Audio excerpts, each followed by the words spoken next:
നമസ്തേ. ഇന്ന് നമ്മൾ ചെയ്യാൻ പോകുന്നത് അശ്വസഞ്ചലനാസനയാണ്.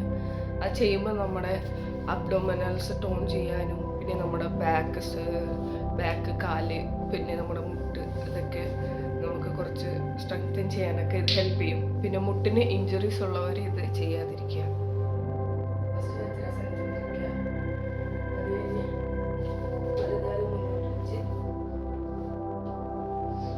ബാലൻസ് ചെയ്യുക.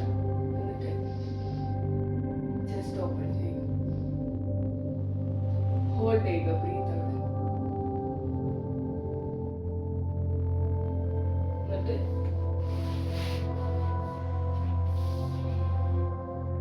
നെക്സ്റ്റ്